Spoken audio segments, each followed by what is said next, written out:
Final part MRCP candidate. আপনাদের সাথে এটা আমার ফার্স্ট ক্লাস। আপনাদের মধ্যে কেউ কি আছেন যে জানুয়ারিতে পরীক্ষা দিচ্ছেন? একটু রেসপন্স করবেন আমার সাথে, তাহলে ক্লাসটা করতে মানে ইন্টারেক্টিভ হলে ভাল লাগবে। এই জানুয়ারিতে পরীক্ষা দিচ্ছেন কেউ আছেন? হ্যালো? বো- আছে আপু, ভয় জানুয়ারি? বলবেন আর কি। ভয় বলবেন আর কি, যে জানাচ্ছে পরীক্ষা না দিচ্ছে। না না, ভয়ের কিছু নাই। আমি জাস্ট কারণ আমি হলো মানে আপনাদের থেকে কোয়েশ্চেন করব, আবার আপনাদের থেকে জানার ট্রাই করব। সো ইন্টারেক্টিভ হলে আপনারাও মজা পাবেন, আমারও বোরিং লাগবে না আর কি, কারণ অলরেডি টপিকটা অনেক আচ্ছা, আমি টপিকে চলে আসি। অ্যাট্রিয়াল ফিব্রিলেশন, এটা থেকে আপনি একটা কোয়েশ্চেন পাবেনই পাবেন, ধরে রাখেন। পাস পেপার সলভ করলে আপনারা দেখতে পারবেন যে প্রতি ইয়ারই কোয়েশ্চেন আসে এখান থেকে। শুধুমাত্র পার্ট ওয়ান না, পার্ট টু তেও এটা থেকে কোয়েশ্চেন আসবে আর কি, আসে। মানে এটা খুব ইম্পর্টেন্ট একটা টপিক। কার্ডিওলজি থেকে আপনার অ্যাট্রিয়াল ফিব্রিলেশন থেকে একটা কোয়েশ্চেন আসবে, হার্ট ফেলোর থেকে কোয়েশ্চেন আসবে, এনজাইনা থেকে কোয়েশ্চেন আসবে। সো এই টপিকগুলোর যে সমস্যাটা সেটা হলো যে আপনি পড়বেন, কিন্তু আপনি যখন অ্যান্সার করতে যাবেন দেখবেন যে আপনি অ্যান্সার করতে পারছেন না। আপনি সব পারা সত্ত্বেও ওরা আসলে আপনার কাছে কি চাচ্ছে আপনি বুঝতেছেন না। সো আমাদের কাজ হলো যে কিভাবে পড়লে আমরা পরীক্ষায় অ্যান্সারটা ইজিলি করতে পারবো। ঠিক আছে, সেটা আমরা চেষ্টা করব আজকে একটু। আমি অনেক বেশি ডিটেলস পড়াবো না। আমরা হলো নোটস অ্যান্ড নোটস থেকে পড়বো, বাট নোটস অ্যান্ড নোটসটা আসলে হিউজ। অ্যাট্রিয়াল ফিব্রিলেশন টপিকটা এত ডিটেলস আমরা পড়বো না, যতটুকু পড়লে আমরা পরীক্ষায় অ্যান্সার করতে পারবো আমরা ততটুকুই পড়বো। ঠিক আছে, আমি কি আমার স্ক্রিন শেয়ার করব? জি আপু, করতে পারেন। আচ্ছা, ওকে।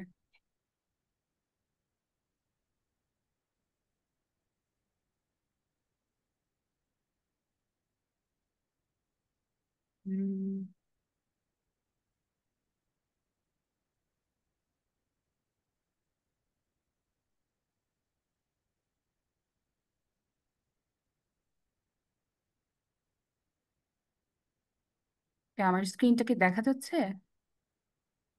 আচ্ছা, এখন এবার আসছে আপু। ওকে,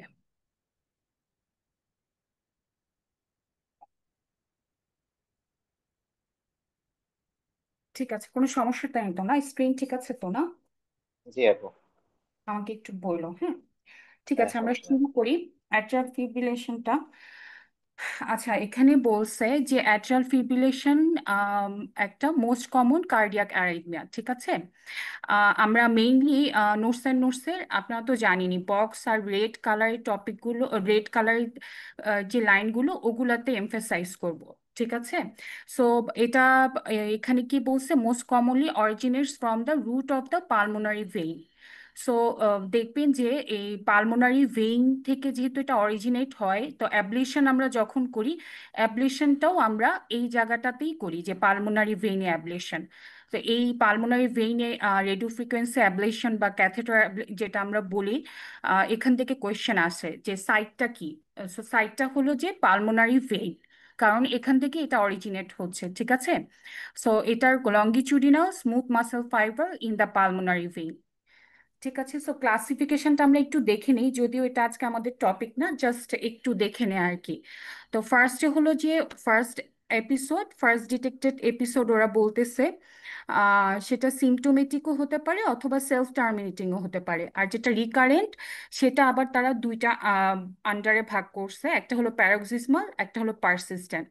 প্যারক্সিসমাল যেটা, সেটা আপনার স্পন্টিনিউয়াসলি টার্মিনেট হয়ে যাবে, usually less than 24 hours, but not last more than 7 days। 7 days-এর আগে এটা টার্মিনেট হয়ে যাবে। বাট পারসিস্টেন্ট যেটা, সেটা কিন্তু মোর দেন 7 days থাকবে, এবং এটা সেলফ টার্মিনেটিং না, এটা আমাদেরকে ট্রিটমেন্ট দিতে হবে।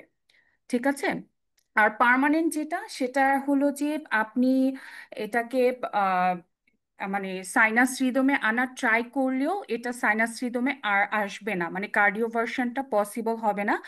যেটা পার্মানেন্ট এফ, সেক্ষেত্রে আমাদের গোল থাকে কি রেট কন্ট্রোল আর অ্যান্টিকোয়াগুলেশন যদি দেয়া লাগে, মানে আমরা অ্যাডভাইস করে ওটা দেখবো যে অ্যান্টিকোয়াগুলেশন দেয়া লাগলে আমরা অ্যান্টিকোয়াগুলেশন দিব, ঠিক আছে।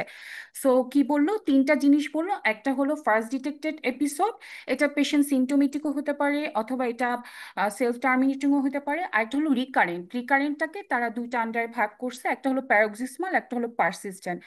প্যারোক্সিসমালটা আপনার 7 দিনের কম থাকবে এবং এটা বলতেছে যে নিজে নিজেই টার্মিনেট হয়ে যাবে। আর যেটা পারসিস্টেন্ট সেটা হলো মোর দেন 7 ডেজ, এবং এটা সেলফ টার্মিনেটিং না, এখানে ম্যানেজমেন্ট লাগবে, ঠিক আছে। আর পার্মানেন্টের ক্ষেত্রে আমরা এই পেশেন্টকে যখনই কার্ডিওভার্সনে ট্রাই করব বা সাইনাস রিদমে আনার ট্রাই করব, তখনই এটা ফেইলড হবে। সো সেক্ষেত্রে আমাদের রেট কন্ট্রোলটা মেইন গোল আর কি। সো সিমটমস আর সাইন তো আপনারা জানেনই, কারণ কার্ডিওলজির সিমটমসই আছে কয়েকটা। যেহেতু এটা অ্যারাইথমিয়া, 1 নাম্বার সিমটমস থাকবে পালপিটেশন, সাথে ডিপসনিয়া অ্যান্ড চেস্ট পেইন থাকতে পারে। আর সাইন আমরা ছোটবেলা থেকেই পড়ে আসছি, ইরেগুলারলি ইরেগুলার পালস, ঠিক আছে। ডায়াগনোসিস আমরা ইসিজি করে ডায়াগনোসিস করতে পারি। ইসিজিতে আমরা ইরেগুলার পালস ডিটেক্ট করতে পারবো। আর এখানে ডিটেলসে বলছে কিছু কথা, আমার মনে হচ্ছে না এটা পরীক্ষার জন্য ইম্পর্টেন্ট। তাও যদি আপনারা যদি যেটা আমরা মাত্র বললাম কিছু প্যারোক্সিসমাল এফ, ঠিক আছে, যে 24 আওয়ার্সের মধ্যে ইউজুয়ালি টার্মিনেট হয়ে যায়, বাট 7 দিন পর্যন্ত থাকতে পারে। সো যেটা এখানে যে কথাটা বলছে, if asymptomatic episodes are suspected or symptomatic episodes are less than 24 hours apart, then আমরা 24 আওয়ার ইসিজি মনিটরিং করব, ঠিক আছে। আর যদি এপিসোডটা 24 আওয়ার্সের বেশি হয়, তখন তো 24 আওয়ার ইসিজি মনিটরিং করেও আমরা ডায়াগনোসিস করতে পারবো না। সেক্ষেত্রে আমরা অ্যাম্বুলেটরি ইসিজি মনিটরিং করতে পারি, অথবা যেটা বলেন 72 আওয়ার হল্টার মনিটরিং করতে পারি। এই অপশনগুলো আমরা করতে পারি, ঠিক আছে। তারপরে আমরা আমরা ম্যানেজমেন্টে চলে আসি, ঠিক আছে। ম্যানেজমেন্টটা যেটা করব, আমরা ম্যানেজমেন্টটা পরীক্ষার আহ, যাতে কোয়েশ্চেনে অ্যান্সার করতে পারি এজন্য কয়েকটা লাইনের আন্ডারে পড়বো। সেটা হলো যে আমরা 5টা জিনিস দেখব, ওই অনুযায়ী আমরা পেশেন্টের ম্যানেজমেন্ট দিব, ঠিক আছে। আমি আপনাদের কাছে কি খাতা কলম আছে? কারণ আমি একটু আহ, বইটাতে একটু অগোছালো, আমি বই থেকেই পড়াবো, কিন্তু একটু পয়েন্ট ভাগ করে পড়াবো। যদি আপনারা লিখে নেন সেক্ষেত্রে আপনারা মানে কোয়েশ্চেনের অ্যান্সার করতে আপনাদের জন্য ইজি হবে। আপনাদের কাছে কি খাতা কলম আছে, নাকি আমি একটু টাইম দিব, আপনারা খাতা কলম নিয়ে রেডি হবেন? আমার সাথে একটু রেসপন্স করতে হবে, রেসপন্স না করলে তো আমি কিভাবে ক্লাস নিব বলেন। খুব অল্প সময়, আমি আসলে টাইম নষ্ট করতে চাচ্ছি না। জি আপু আছে। হ্যাঁ। আচ্ছা ঠিক আছে, আমরা একটু খাতা কলম নিয়ে রেডি হয়ে যাই। আমি কি শুরু করব? হ্যাঁ করতে জি পারেন। আপু। আচ্ছা ঠিক আছে। তাহলে ফার্স্টে আমরা হলো আমি বললাম যে 5টা হেডিং এর আন্ডারে আমরা পড়বো, ঠিক আছে। ফার্স্টে 3টা আমরা মনে রাখবো, এ আর টি দিয়ে, ঠিক আছে।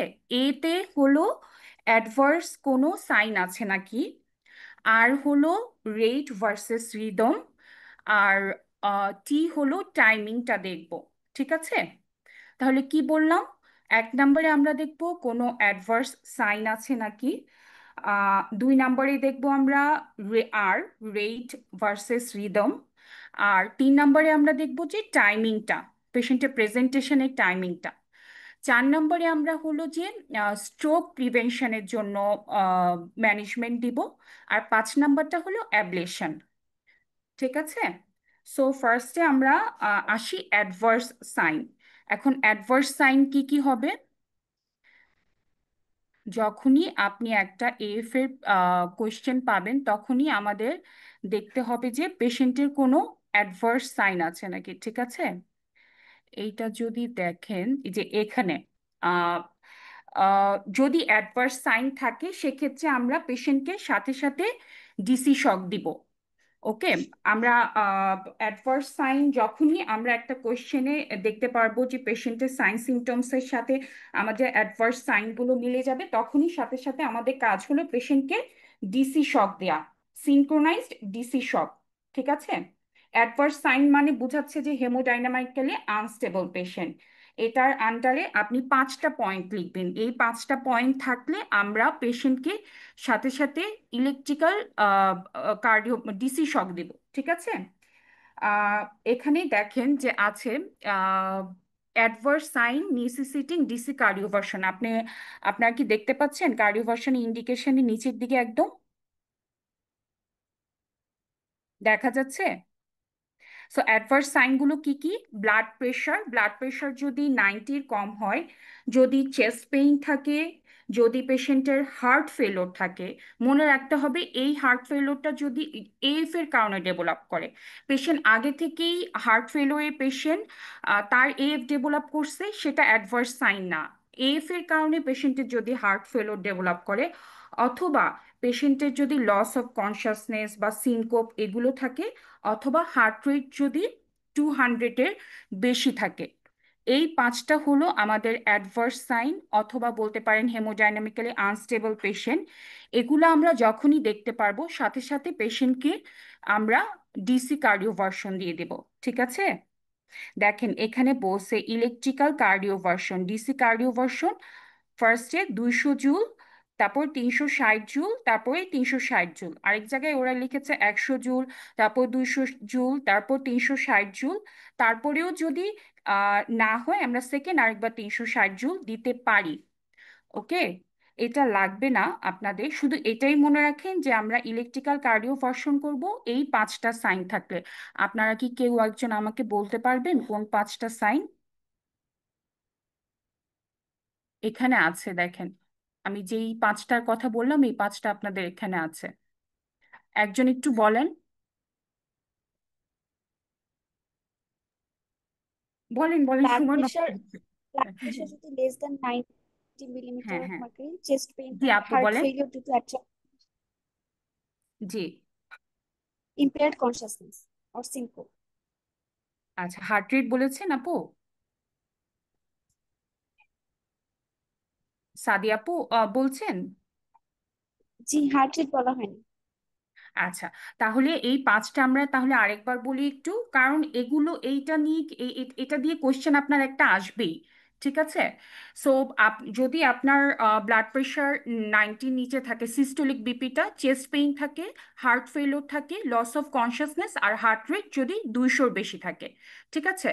সো আমাদের 1 নাম্বার পয়েন্ট হলো অ্যাডভার্স সাইন। অ্যাডভার্স সাইন এই 5টার যে কোনো একটা থাকলে আমরা সাথে সাথে পেশেন্টকে ইলেকট্রিক্যাল কার্ডিওভার্সন করব, ডিসি কার্ডিওভার্সন দিব। ঠিক আছে? সিনক্রোনাইজড। এরপরে যদি না থাকে সেক্ষেত্রে আমরা চলে যাব আমাদের সেকেন্ড পয়েন্টে। সেকেন্ড পয়েন্টে কি বলেছি আমাকে কেউ বলবেন একটু? Red versus rhythm. Good, very good. এখন দেখেন আপনাদের এই টপিকটা সবার লাস্টে একটা কথা আছে, সেটা হলো যে যে factors favouring rate control, factors favouring rhythm control. So এখন যখন কোনো অ্যাডভার্স সাইন নাই, তার মানে পেশেন্টটা হেমোডাইনামিক্যালি স্টেবল আছে। নেক্সট আমার কাজ হলো দেখা এই পেশেন্টের আমি কি রেট কন্ট্রোল করব নাকি রিদম কন্ট্রোল করব। ঠিক আছে? সো ওরা বলতেছে যে রেট কন্ট্রোল আমরা কখন করব? যখন পেশেন্ট 65 ইয়ার্সের বেশি, যখন পেশেন্টের আগে থেকে ইসকেমিক হার্ট ডিজিজ থাকবে। এই 2টা পয়েন্ট থাকলে আমরা পেশেন্টকে কি করব? রেট কন্ট্রোল করব, মানে তখন আমার আর রিদম কন্ট্রোলের দিকে তাকাইতে হবে না। কি বলছি কথাটা বুঝতে পারছেন? আচ্ছা, তারপরে আমরা বলছি যে রিদম কন্ট্রোল, রিদম কন্ট্রোল কখন করব? 5টা পয়েন্ট বলছে ওরা। রিদম কন্ট্রোল করব আমরা যখন পেশেন্টের এইজ 65-এর কম হবে, সিমটোমেটিক হবে পেশেন্ট, আপনার কাছে অনেক বেশি সিমটমস নিয়ে আসছে এএফ এর, যদি এটা পেশেন্টের ফার্স্ট প্রেজেন্টেশন হয়, যদি লো অ্যাট্রিয়াল ফিব্রিলেশন হয় অথবা অ্যাট্রিয়াল ফিব্রিলেশন সেকেন্ডারি টু কোনো একটা কারেক্টেড প্রেসিপিটেন্ট লাইক অ্যালকোহল। লো অ্যাট্রিয়াল ফিব্রিলেশন মানে কি, যে কোনো কারণ ছাড়া অ্যাট্রিয়াল ফিব্রিলেশন, কারণ পাওয়া যায় নাই। আর আরেকটা কি বলছে, যে কোনো একটা সেকেন্ডারি প্রেসিপিটেন্টের কারণে আপনার অ্যাট্রিয়াল ফিব্রিলেশন ডেভেলপ করছে। আরেকটা যেটা, সেটা হলো কনজেস্টিভ হার্ট ফেলোর। ঠিক আছে, কনজেস্টিভ হার্ট ফেলোর এটা থাকলেও আমরা পেশেন্টকে রিদম কন্ট্রোল করব। তাহলে আমরা সেকেন্ডে চলে আসলাম, আমরা পেশেন্টকে রেট কন্ট্রোল করব নাকি রিদম কন্ট্রোল করব। তা এখন আমার কথা হলো, আমি রেট কন্ট্রোল কি দিয়ে করব, তাই তো? যদি আপনি রেট কন্ট্রোল করতে চান, এই যে দেখেন এখানে একটা কথা আছে, agents use to control rate, used to control rate. Okay, so এখানে বলছে যে বিটা ব্লকার হলো যে ফার্স্ট লাইন আপনার রেট কন্ট্রোলে। ঠিক আছে, এই কথাগুলো না লিখে ফেলবেন, তাহলে পরীক্ষার আগে আপনি যদি লিখে ফেলেন, পরীক্ষার আগে এই টপিকটা রিভিশন দিতে আপনার 7 থেকে 8 মিনিটের বেশি লাগবে না। ঠিক আছে, আচ্ছা, বিটা ব্লকার আমরা দিব কি ফার্স্ট লাইন। বিটা ব্লকার হলো যে first line for rate control. Even ওরা কি লিখছে দেখেন, যে আমরা তো ছোটবেলা থেকে কি পড়ে আসছি, যে ব্রঙ্কিয়াল অ্যাজমা সিওপিডি পেশেন্টদেরকে আমরা বিটা ব্লকার দিব না, কিন্তু একমাত্র এএফ এর ক্ষেত্রে ওরা কি বলছে দেখেন, cardio selective beta blocker should be tried in patients with left ventricular systolic dysfunction even if they have a diagnosis of COPD, peripheral vascular disease, diabetes, erectile dysfunction, interstitial pulmonary disease. So এইসব কন্ডিশনগুলো থাকলেও আমরা পেশেন্টকে beta blocker দিব। So beta blocker হলো যে best first line for rate control. কিন্তু ওরা কি বলছে, কখন আমরা দিতে পারবো না, যখন পেশেন্টের সিওপিডিটা অ্যাকুট এক্সাজারবেশন হয়, তাই না? যখন পেশেন্টের হার্ট ফেলিওরের অ্যাকুট এক্সাজারবেশন হয়েছে, তখন আমরা বিটা ব্লকারটা দিব না। এটা তো আমরা জানি যে অ্যাকুট হার্ট ফেলিওর ক্ষেত্রে আমরা বিটা ব্লকার দিব না, পেশেন্ট হার্ট ফেলিওর যখন স্টেবল হয় তখন আমরা বিটা ব্লকার ইন্ট্রোডিউস করি। আর অ্যাকুট এক্সারবেশন অফ সিওপিডি ক্ষেত্রেও আমরা বিটা ব্লকার দিব না, কিন্তু যদি কোয়েশ্চেনে বলে দেয় পেশেন্টের stable COPD, well control COPD, সেক্ষেত্রে অবশ্যই আমরা বিটা ব্লকার দিতে পারবো। ওকে, তারপরে কি বলছে, আরেকটা ইম্পর্টেন্ট কথা বলছে, যে যদি একটা ড্রাগে কন্ট্রোল না হয় তখন আমরা nice recommend combination therapy with diltiazem or digoxin. Okay, so beta rate কন্ট্রোলের জন্য আমরা 3টা ড্রাগ পড়ব। 1 নাম্বার ড্রাগ হলো বিটা ব্লকার, 2 নাম্বার ড্রাগ হলো calcium channel blocker, 3 number drug হলো ডিগক্সিন। এবং বিটা ব্লকার হলো first line for rate control even if পেশেন্টের সিওপিডি থাকে, পেরিফেরাল ভাস্কুলার ডিজিজ থাকে, ডায়াবেটিস, এগুলো এইসব কোমরবিডিটি থাকলেও আমরা তো জানি যে বিটা ব্লকারের সাইড ইফেক্টস পড়ি না, যে পেরিফেরাল ভাস্কুলার ডিজিজ ওরসেনিং করে দেয়, মাস্কিং অফ হাইপোগ্লাইসিমিয়া করে, এই জন্য ডায়াবেটিক পেশেন্টকে দেই না, ইরেকটাইল ডিসফাংশন করে। সো এসবগুলো থাকলেও আমরা পেশেন্টকে বিটা ব্লকার দিব। Okay, in case of atrial fibrillation to control rate. তারপরে সেকেন্ড ড্রাগ হলো আমাদের ক্যালসিয়াম চ্যানেল ব্লকার, আর থার্ড ড্রাগ হলো ডিগক্সি। ডিগক্সিনের কথা কি বলছে দেখেন, যে ডিগক্সিন হলো যে less effective controlling heart rate during exercise. Digoxin এখন বেশ ভালো ড্রাগ না, কিন্তু কখন ডিগক্সিন ভালো, দে আর দ্য প্রেফার্ড চয়েস, কখন, যখন পেশেন্টের কোএক্সিস্টিং হার্ট ফেলিওর থাকবে, যখন পেশেন্টের বর্ডার লাইন হাইপোটেনশন থাকবে, সিওপিডি উইথ অ্যান্ড এফ থাকবে। সিওপিডি অ্যান্ড এফ মানে কি, অ্যাকুট এক্সারবেশন অফ সিওপিডি নিয়ে আসছে, আপনি পেশেন্টের এখন রেট কন্ট্রোল করতে চান কিন্তু আপনি বিটা ব্লকার দিতে পারছেন না, সেক্ষেত্রে আপনি ডিগক্সিন দিতে পারবেন। আর ঠিক আছে, আর rate control without the possibility of worsening hypotension is the aim of intervention. এখানে যে কথাটা ওরা বলতে চাইছে, যে একটা পেশেন্টের হার্ট ফেলিওর আছে আর বিপি দেখলেন আপনি বিপি 90-60, মানে বিপি খুবই লোয়ার লিমিটে, এখন যদি আপনি পেশেন্টকে বিটা ব্লকার দেন পেশেন্টের প্রেশার আরো কমে যাবে, সেক্ষেত্রে আমার ড্রাগ অফ চয়েস হবে ডিগক্সিন। ঠিক আছে, হার্ট ফেলিওর যদি অ্যাসোসিয়েটেড থাকে আমার ড্রাগ অফ চয়েস থাকবে ডিগক্সিন।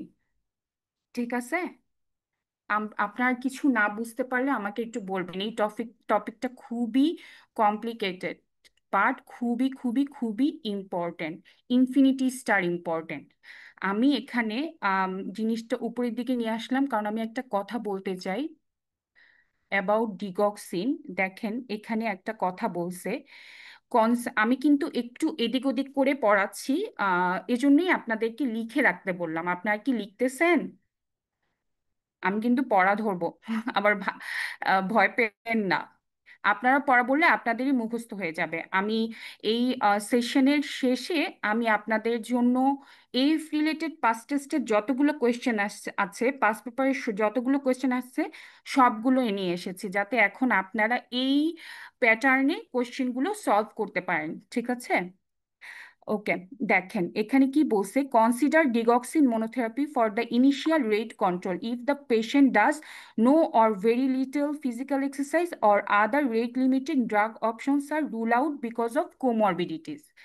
ঠিক আছে, আমি রেট কন্ট্রোলের ক্ষেত্রে আপনার 3 নাম্বার ড্রাগ বলেছি হলো ডিগক্সিন। ডিগক্সিন তার মানে খুব একটা ভালো ড্রাগ না, কিন্তু ডিগক্সিন আপনার জন্য কখন বেস্ট চয়েস হয়ে যাবে, মনোথেরাপি হয়ে যাবে, মানে আপনি ফার্স্টেই ডিগক্সিন দিয়ে শুরু করবেন যখন পেশেন্টের দেখবেন যে কোনো ফিজিক্যাল অ্যাক্টিভিটি নাই। মানে আমি বুঝাতে চাচ্ছি পেশেন্টের ইজেকশন ফ্র্যাকশন এতই কম, পেশেন্ট মানে হার্ট ফেইলোর হয়ে, আমরা হার্ট ফেইলোর একটা এনওয়াইএইচ এ ক্লাসিফিকেশন পড়ছি না, যে পেশেন্টের অ্যাক্টিভিটিস এতই কম, সেক্ষেত্রে আমি ডিগক্সিন দিব। অথবা আদার রেট লিমিটিং ড্রাগ, সেটা কি beta blocker and calcium channel blocker, এগুলো কন্ট্রা ইন্ডিকেটেড, দেওয়া যাচ্ছে না, সেসব ক্ষেত্রে আমরা ডিগক্সিনকে ফার্স্ট চয়েস কনসিডার করব। কথাগুলো কেন এভাবে বললাম, কারণ এগুলো নিয়ে কোশ্চেন আসে। গদবাঁধা পড়ে গেলে আপনি কোশ্চেনের অ্যান্সার করতে পারবেন না। ঠিক আছে, ডিগক্সিন আর বিটা ব্লকার দিয়ে আপনাকে কনফিউশন তৈরি করাবেই করাবে ওরা। ওকে, সো আমরা রেট কন্ট্রোল করে ফেললাম, দেন আমরা রিদম কন্ট্রোলে আসি। এখন রিদম কন্ট্রোল মানে কি বুঝাচ্ছে? রিদম কন্ট্রোল মানে আপনার দুইটা জিনিস। রিদম কন্ট্রোল মানে হলো যে রেস্টোরেশন অফ সাইনাস রিদম, মানে আপনি আপনার পেশেন্টকে সাইনাস রিদমে নিয়ে যাবেন, এবং এটাকেই আপনার কার্ডিও ভার্সন বলে। সেটা হতে পারে ইলেকট্রিক্যাল কার্ডিও ভার্সন, সেটা হতে পারে pharmacological cardio version. Pharmacological cardio version আমরা উম, আচ্ছা, ফার্মাকোলজিক্যাল কার্ডিওভার্সন আমরা কোন কোন ড্রাগ দিয়ে করি? ফার্মাকোলজিক্যাল কার্ডিও, এটা আপনারা একটু লিখেন। ফার্মাকোলজিক্যাল কার্ডিওভার্সন আমরা করি হলো ফ্লেকেইনাইট আর অ্যামিওটেরন। ঠিক আছে, ফ্লেকেইনাইট আর অ্যামিওটেরন দিয়ে। আরও আছে, আপনারা এখানে আরও অনেকগুলো ড্রাগ পড়বেন, প্রোপাফেনন পড়বেন, উম, উপরে অনেকগুলো অপশন আছে, যে ডিসোপাইরামাইড, প্রোকেইনামাইড, এগুলো কিন্তু সব রিদম কন্ট্রোলের আন্ডারে। ঠিক আছে, এই যে বিটা ব্লকার, ক্যালসিয়াম, যে এগুলো, বাট কিন্তু এগুলো আমরা দিব না। আমরা পড়বো কি, দুইটা ড্রাগ পড়বো রিদম কন্ট্রোলের জন্য। আমরা করব ফ্লেকেইনাইট, দিব ফ্লেকেইনাইট অথবা অ্যামিওডেরন। এখন কখন আমি ফ্লেকেইনাইট দিতে পারবো না?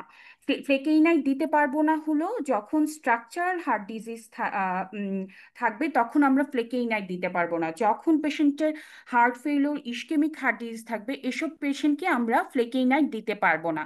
এসব পেশেন্টকে আমরা কি দিব? যদি এসব হিস্ট্রি থাকে পেশেন্টের, সেক্ষেত্রে রিদম কন্ট্রোলের জন্য আমরা দিব অ্যামিওডেরন। কি বলেছি বুঝতে পেরেছেন? মনে করেন যে আপনার একটা কোয়েশ্চেনে দেয়া আছে যে আপনি কোয়েশ্চেনটা পড়ে বুঝতে পারছেন যে আপনি এখন পেশেন্টের রিদম কন্ট্রোল করবেন। কিন্তু দুইটা অপশনই দেয়া আছে, ফ্লেকেইনাইডও দেয়া আছে, অ্যামিওডেরনও দেয়া আছে, এবং ওরা কোয়েশ্চেনে আপনাকে উল্লেখ করে দিছে no previous structure heart disease, patient not in heart failure, no history of ischaemic heart disease. সেক্ষেত্রে আপনার ড্রাগ অফ চয়েস হবে ফ্লেকেইনাইড।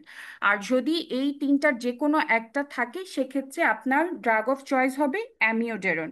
ওকে, সো আমরা রেট কন্ট্রোল করলাম। রেট কন্ট্রোল করলাম কাদেরকে? কেউ একজন বলতে পারবেন কোন কোন ফ্যাক্টরস থাকলে আমরা পেশেন্টের রেট কন্ট্রোল করব?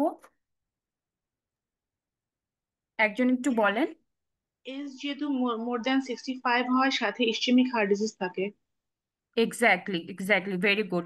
আর কোন কোন পেশেন্টের আমরা রিদম কন্ট্রোল করব? যদি ইয়ং এই হয়, ফার্স্ট আসে, ফার্স্ট সিমটম এক্স্যাক্টলি, হয়, তারপরে সিমটোমেটিক থাকে, লোন অ্যাট্রিয়াল ফিব্রিলেশন থাকে, অ্যালকোহলিক এক্স্যাক্টলি। থাকে, আর হুম, যদি ভেন্ট্রিকুলার সরি কার্ডিয়াক ফেল থাকে, কনজেস্টিভ কার্ডিয়াক ফেল থাকে। এক্স্যাক্টলি, এগুলো থাকলে আমরা রিদম কন্ট্রোল করব। রিদম কন্ট্রোলের জন্য আমি দুইটা ড্রাগের নাম বলেছি, ফ্লেকেইনাইট বলেছি, অ্যামিওডারন বলেছি। ফ্লেকেইনাইট আমরা দিব না কাদেরকে স্ট্রাকচারাল হার্ট ডিজিজ থাকলে, হার্ট ফেলিউর থাকলে, ইসকেমিক হার্ট ডিজিজ থাকলে। আর এগুলো যদি কিছুই না থাকে সেক্ষেত্রে আমরা ফার্স্ট চয়েস হবে ফ্লেকেইনাইট, আর এগুলো যদি থাকে দেন আমাদের ফার্স্ট চয়েস থাকবে অ্যামিওডারন। ওকে, রিদম আমাদের আর শেষ, রেট কন্ট্রোল, রিদম কন্ট্রোল। আরেকটা কথা বলে দিই এটা থেকে, আম, সেটা হলো যে এই যে আপনি যে সাইনাস রিদমে নিয়ে গেলেন পেশেন্টকে, ওইটার মেনটেনেন্সের জন্য আমরা তিনটা ড্রাগ মনে রাখবো সেফ। হ্যাঁ, সোটালল, অ্যামিওডেরন, ফ্লেকেইনাইড। সেফ দিয়ে মনে রাখবেন। সোটালল মানে তো বিটা ব্লকার, তাই না? সো বিটা ব্লকার, সোটালল, অ্যামিওডেরন, ফ্লেকেইনাইড, এই তিনটা ড্রাগের কথা মনে রাখবেন টু মেনটেন সাইনাস রিদম। এইটা থেকে ইউজুয়ালি কোয়েশ্চেন আসে না, টু মেনটেন, জাস্ট আপনাদের জানার জন্য। ওকে, তারপর আমার তিন কি নাম্বার রিদম পয়েন্ট। কন্ট্রোল করার পরে? এক্স্যাক্টলি, আপনি পেশেন্টকে সাইনাস রিদমে নিয়ে গেছেন, আপনি পেশেন্টকে ইয়া তারপরে করে ফেলছেন। সাইনাস রিদমে নিয়ে যাওয়াই মানে কিন্তু কার্ডিও ভার্সন, ঠিক আছে? সেটা আপনি ইলেকট্রিক্যাল কার্ডিও ভার্সনও হতে পারে, আর যে দুইটা ড্রাগের কথা বললাম ওই দুইটা ড্রাগ দিয়ে আপনি ফার্মাকোলজিক্যাল কার্ডিও ভার্সনও করতে পারেন। ঠিক আছে? সো কার্ডিও সাইনাস রিদমে নেওয়ার পর যখন, এবার তো আপনি পেশেন্টকে ছুটি দিয়ে দিবেন না, পেশেন্টকে তো সাইনাস রিদমে রাখতে হবে আপনার। সেক্ষেত্রে আপনি মেনটেনেন্স হিসেবে হিসেবে দিবেন সোটালল, অ্যামিওডেরন আর ফ্লেকেইনাইড, এই তিনটা ড্রাগ। ওকে, ঠিক আছে। আমার আমার একটা তিন কোশ্চেন নম্বর, ছিল। জি বলেন। আচ্ছা, আমরা যে রেট কন্ট্রোল করলাম, beta blocker, calcium channel blocker আর যে এখন ক্যালসিয়াম চ্যানেল ব্লকারের মধ্যে কি দিব হলো আমরা ভেরাপামিল, ডিলটেজিয়াম, হ্যাঁ, রেট লিমিটিংটা। এক্স্যাক্টলি। হ্যাঁ হ্যাঁ, যেটা হার্ট রেট আর লিমিটিং, বিটা কারণ আমরা তো রেট লিমিট করছি। ডিলটিয়াজেম আর ভেরাপামিল, অ্যামলোডিপিন, নিফেডিপিন, এগুলোর তো হার্ট রেট লিমিটিং কোনো ইফেক্ট নাই। এগুলো আপনাকে কি করবে, আপনার প্রেশার কন্ট্রোল করবে। সো হার্ট রেট সিলেক্টিভ যে ক্যালসিয়াম চ্যানেল ব্লকারগুলো, ওগুলো আমরা ইউজ করব, সেটা হলো ডিলটিয়াজেম অ্যান্ড ভেরাপামিল। সরি, এটা মিস হয়ে গেছে আমার। ভালো পয়েন্ট আচ্ছা, ধরছেন আর আপনি। যেটা হুম বিটা ব্লকার তো আমরা সোলানল ইউজ করতে পারছি, হুম হুম। সোলানল দিতে পারছি, বাট সিলেক্টিভ দিব যদি আমাদের কিছু যে কোএক্সিস্টিং ডিজিজ থাকে, হ্যাঁ হ্যাঁ, সিলেক্টিভই দেই লাইক আমরা। সিওপিডি বা ইউজুয়ালি আমরা পালমোনারি। সিলেক্টিভ, হ্যাঁ ইউজুয়ালি আমরা সিলেক্টিভই দেই। যেমন বিসোপ্রোল সিলেক্টিভই ইউজ করি আমরা, ঠিক আছে? Cardio selective. তাহলে সোলানল কি দিব না? সুটালো, আমি তো এটা আপনাকে ইয়া রেট কন্ট্রোলের কথা বলছি, যখন কন্ট্রোল রেট করবেন। ঠিক আছে, রিদমের কথা বলি নাই। যখন সাইনাস রিদম মেনটেন করতে যাবেন তখন এই অপশনগুলো আছে। সোটালোল অবশ্যই একটা বিটা ব্লকার, কিন্তু আপনি যখন রেট কন্ট্রোলের কথা চিন্তা করবেন, আদার্স যেমন বিসোপ্রোলোল অপশন আছে, মেটোপ্রোল আছে, এগুলো বেটার ড্রাগ দেন সোটালোল। ওকে, আমরা কোয়েশ্চেন সলভ করলেই আপনার, আচ্ছা, আহ, থ্যাংক এটা ইউ। জাস্ট আমি আপনাকে বলে রাখছি যে টু মেনটেন, এটা কোয়েশ্চেন আসবে না, জাস্ট জানার জন্য। ঠিক আছে, অ্যামিওডারন, ফ্লেকেইনার, সুটালল, এগুলো আপনি সাইনাস রিদম মেনটেনেন্স হিসেবে রাখতে পারেন। ওকে, তারপর আমার তিন নাম্বার পয়েন্টটা কেউ বলতে পারবেন? টাইমিং। Exactly, timing. টাইমিং মানে কি, পেশেন্টের প্রেজেন্টেশন। প্রেজেন্টেশনটা আমরা দেখবো যে পেশেন্টের প্রেজেন্টেশন কি 48 আওয়ার্সের কম না 48 আওয়ার্সের বেশি। যদি পেশেন্টের প্রেজেন্টেশন 48 আওয়ার্সের কম হয়, আচ্ছা আমি দুই নাম্বার পয়েন্টে যেটা আপনাকে বললাম, যে রেট কন্ট্রোল আর রিদম কন্ট্রোল, অনেক সময় দেখবেন যে পেশেন্টের মনে করেন এইজ, রেট কন্ট্রোল আমি কি বললাম যে 65 আর ইসকেমিক হার্ট ডিজিজ, দেখলেন যে পেশেন্টের রেট কন্ট্রোলও, মানে সরি, এইজও 65-এর বেশি, আবার ইসকেমিক হার্ট ডিজিজও আছে। বাট আপনার পেশেন্ট খুব অ্যাকিউট সিমটমস নিয়ে আসছে, মানে আপনার কোয়েশ্চেনে বলতেছে এমনভাবে যে আপনার পেশেন্ট ফিউ আওয়ার্সের জন্য আসছে, খুব তার ব্রেথলেসনেস, তার প্যালপিটেশন, পেশেন্টের আগে কোনো হিস্ট্রি ছিল না, আগে হার্টের কোনো আহ, সমস্যা নাই, এখন কিছু সময় হলো পেশেন্ট অনেক বেশি খারাপ হয়ে গেছে, কিন্তু হেমোডাইনামিক্যালি স্টেবল আছে, বাট অনেক বেশি সিমটোমেটিক। ঠিক আছে, ওই সব ক্ষেত্রেও দেখবেন যে আমরা কিন্তু পেশেন্টের রিদম কন্ট্রোল করি। কি বলছি বুঝছেন আমার কথাটা? আপনার কোয়েশ্চেন পড়ে বুঝতে হবে যে আপনার কোয়েশ্চেনে আসলে কি যাচ্ছে। এই ফ্যাক্টরসগুলো আমি কনসিডার করব, রেট কন্ট্রোল করব নাকি রিদম কন্ট্রোল করব, কিন্তু কোয়েশ্চেন আপনার এমনভাবে পেঁচায় দিতে পারে যে পেশেন্টের রেট কন্ট্রোলের ক্রাইটেরিয়া ফুলফিল করে, কিন্তু পেশেন্ট আপনার কাছে অনেক বেশি অ্যাকুট সিমটমস নিয়ে আসছে, এবং তখন ওই ক্ষেত্রে আপনার রিদম কন্ট্রোল করা লাগতে পারে। ঠিক আছে, আমরা কোয়েশ্চেন যখন সলভ করব এই কনফিউশনগুলো ক্লিয়ার হয়ে যাবে। ওকে, আচ্ছা এখন আসেন যে টাইমিং। ঠিক আছে, টাইমিং যদি 48 আওয়ার্সের কম হয় আমরা কি করব, পেশেন্টের কার্ডিওভার্সন করব। ওকে, কার্ডিওভার্সন কি, সেটা আমরা ইলেকট্রিক্যাল কার্ডিওভার্সনও করতে পারি, যেটা ডিসি কার্ডিওভার্সন, অথবা ফার্মাকোলজিক্যাল কার্ডিওভার্সন, যেটা একটু আগে আমি আপনাকে বললাম যে ফ্লেকেইনাইট দিব যদি কোনো স্ট্রাকচারাল হার্ট ডিজিজ না থাকে, হার্ট ফেলোর অথবা ইয়া না থাকে, ইসকেমিক হার্ট ডিজিজ অ্যামিওডারন দিব যদি এগুলো থাকে। ওকে, এবং যখনই এই পেশেন্টকে আমরা কার্ডিওভার্সন করব তখনই আমরা পেশেন্টকে হেপারিনাইজড করব। এই কথাটা মনে রাখবেন, হেপারিনাইজড। এটা পড়ার দরকার নেই, এটা আমরা অন্য হেডিং এর আন্ডারে পড়ব। ঠিক আছে, তারপরে এখানে এই যে আপনি যে 48 আওয়ার্সের কম টাইম প্রেজেন্টেশন নিয়ে পেশেন্ট আপনার কাছে আসলো, এবং আপনি আপনার পেশেন্টটাকে কি করলেন, কার্ডিওভার্সন করলেন আইদার বাই ইলেকট্রিক্যাল অথবা ফার্মাকোলজিক্যাল। পেশেন্ট হলো সাইনাস রিদমে ফিরে আসলো, এই পেশেন্টকে আপনি পোস্ট কার্ডিওভার্সন অ্যান্টিকোয়াগুলেশন দিতে হবে না। পোস্ট কার্ডিওভার্সন একটা অ্যান্টিকোয়াগুলেশন আমরা দেই 4 সপ্তাহ, যেটা এই ক্ষেত্রে দিতে হবে না। ঠিক আছে, বাট অ্যান্টিকোয়াগুলেশন, ওরাল অ্যান্টিকোয়াগুলেশন যেটা লাইফ লং স্ট্রোক আমরা প্রিভেন্ট করব, 4 নাম্বার পয়েন্টে পড়ব। যদি চ্যাডভাস স্কোর করে আমরা দেখি যে পেশেন্টের ক্রাইটেরিয়া ফুলফিল করে, সেক্ষেত্রে দিব। কিন্তু শুধুমাত্র ডিসি কার্ডিও মানে কার্ডিওভার্সন করার পরে যে পোস্ট কার্ডিওভার্সন 4 সপ্তাহ দিই, সেটা এই পেশেন্টকে আমরা দিব না যখন পেশেন্ট 48 আওয়ার্সের কম প্রেজেন্টেশন নিয়ে আসবে। কথাটা কি বুঝতে পারছেন? জি আপু। আচ্ছা ঠিক আছে, এখন আসেন যে আপনার পেশেন্ট আসলো 48 আওয়ার্সের বেশি টাইম নিয়ে প্রেজেন্টেশন তার, অথবা আপনার কোয়েশ্চেনে উল্লেখই করলো না, তো বুঝাই যাচ্ছে যে এটা মানে অল্প টাইমের প্রেজেন্টেশন না। সেই ক্ষেত্রে আমরা কি করব, সেক্ষেত্রে আমরা দুইটা জিনিস করতে পারি। সেটা কি, আমরা পেশেন্টকে 3 সপ্তাহ অ্যান্টিকোয়াগুলেশন দিতে পারি। আপনারা কি কথাগুলো লিখতেছেন? আমরা পেশেন্টকে 3 সপ্তাহ অ্যান্টিকোয়াগুলেশন দিতে পারি, তারপরে কার্ডিওভার্সন করতে পারি। অথবা আমরা একটা কি করব, ট্রান্স ইসোফেজিয়াল ইকো করব।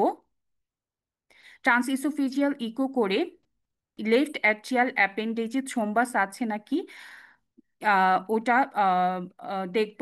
যদি না থাকে সেই ক্ষেত্রে আমরা পেশেন্টকে কার্ডিওভার্সন করে ফেলবো ইমিডিয়েটলি, হেপারিনাইজড করে। যখনই কার্ডিওভার্সন করলাম তখনই হেপারিনাইজড করলাম। ঠিক আছে, তাহলে দুইটা পাথওয়ে আমি বললাম। একটা হলো যদি পেশেন্টের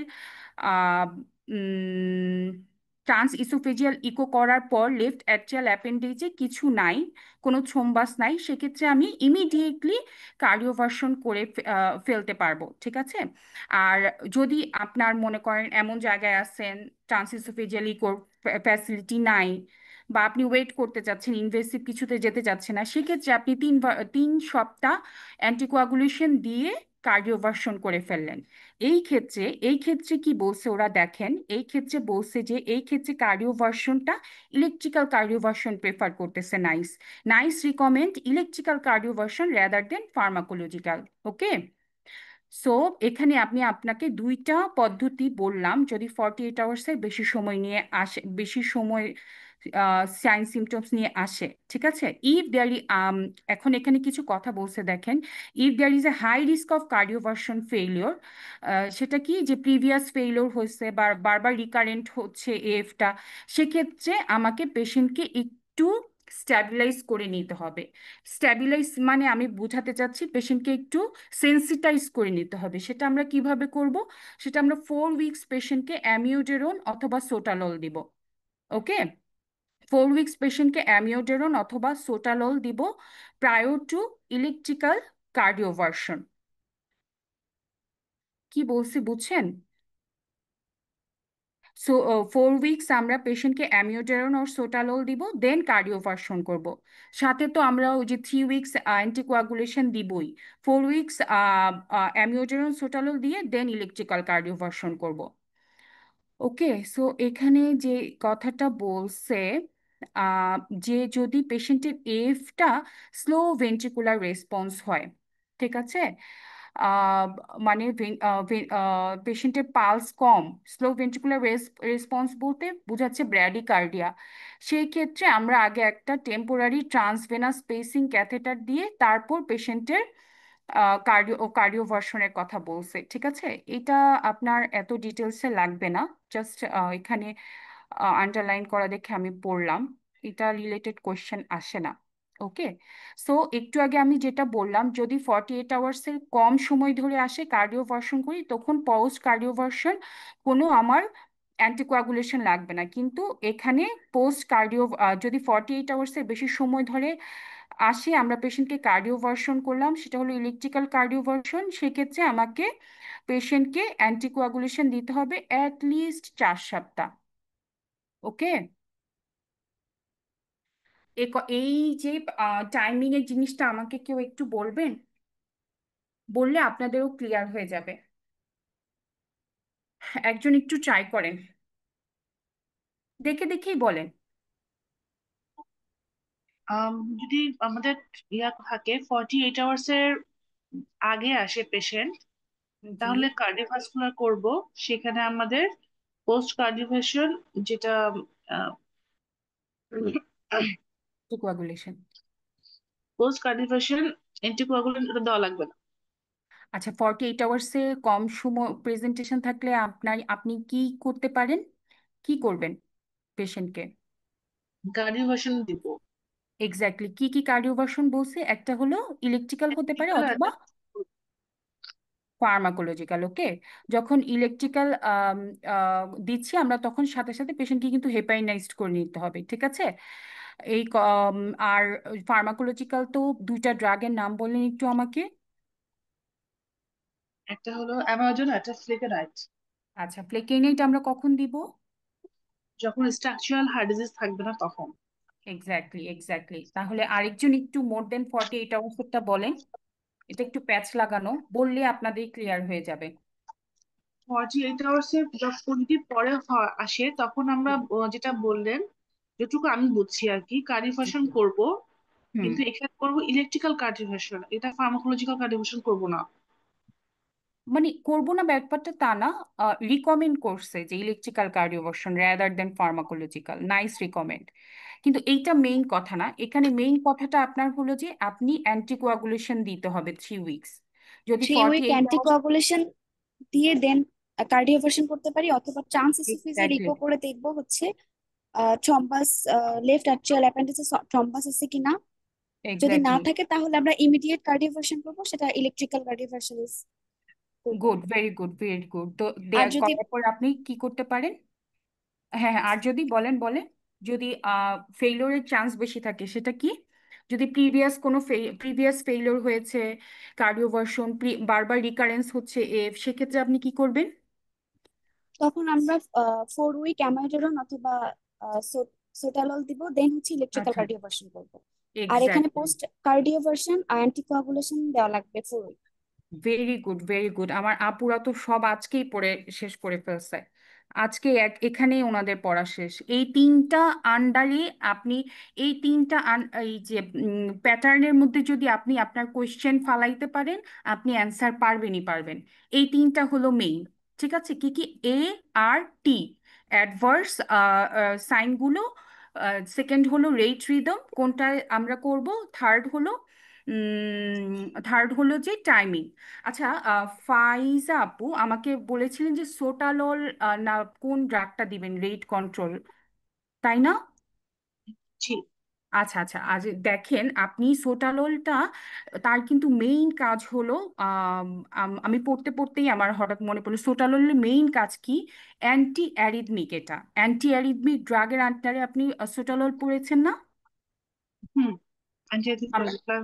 1A 1B তাই না, 2, তারপর 3।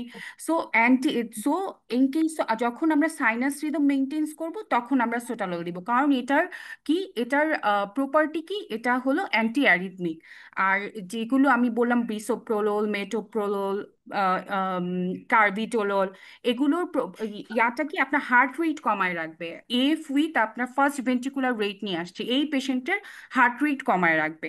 ওকে, কথাটা কি আচ্ছা। বুঝতে পেরেছেন? হুম। ওকে, আচ্ছা, আমার 4 নাম্বার পয়েন্টটা কেউ বলবেন একটু কষ্ট করে?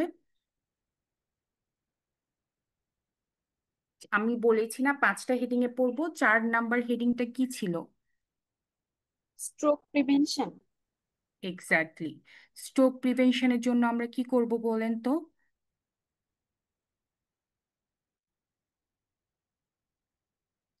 স্ট্রোক প্রিভেনশনের জন্য আমরা আচ্ছা, আমরা যে এত বারবার অ্যান্টিকোয়াগুলেশন অ্যান্টিকোয়াগুলেশন করছি, কেন এই কথাটা বলছি বলেন তো?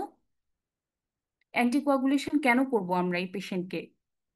কারণ অ্যারাইথমিয়া থেকে পেশেন্টের যে কোনো সময় আপনার একটা স্ট্রোক ডেভেলপ করতে পারে, তাই না? থ্রম্বোএম্বোলিক ডিজিজগুলো হবে, স্ট্রোক হবে। এই জন্য আমাদের চিন্তা থাকবে যে অ্যান্টিকোয়াগুলেশন আমি দিব নাকি দিব না, স্ট্রোকটাকে আমি প্রিভেন্ট করব নাকি করব না। এখন কথা হলো আপনার এফ যদি ভালভুলার এফ হয়, ভালভুলার এফ মানে কি আপনারা কেউ বুঝতে পেরেছেন? মানে যদি ভালভের কারণে পেশেন্টের এএফ হয়, সেটা মাইট্রাল স্টেনোসিস, আমরা অ্যাট্রিয়াল ফিব্রিলেশনে অনেকগুলো কজ পড়েছিলাম না, যে মোস্ট কমন কজ হলো হাইপারটেনশন, তারপরে কি rheumatic heart valve disease, ischemic heart disease, thyrotoxicosis, low atrial fibrillation, alcohol prolapse. So যেই পেশেন্টের আপনার ভালভের প্রবলেমের কারণে এফ ডেভেলপ করছে, সেই পেশেন্টকে আমরা চ্যাট চ্যাট চ্যাটফাস স্কোরটা করতেই যাব না, সেই পেশেন্টকে আমরা ডিরেক্টলি অ্যান্টিকোয়াগুলেশন দিয়ে দিব। কি বলছি বুঝতে পারছেন আমার কথাটা? আমরা চ্যাটফেস স্কোর কখন করি? যখন নন ভালভুলার এফ হয়, যখন পেশেন্টের ভালভুলার হার্ট ডিজিজ নেই কিন্তু পেশেন্টের এফ, সেই ক্ষেত্রে আমরা পেশেন্টকে অ্যান্টিকোয়াগুলেশন দিব নাকি চ্যাটফেস স্কোরিং করে নিব।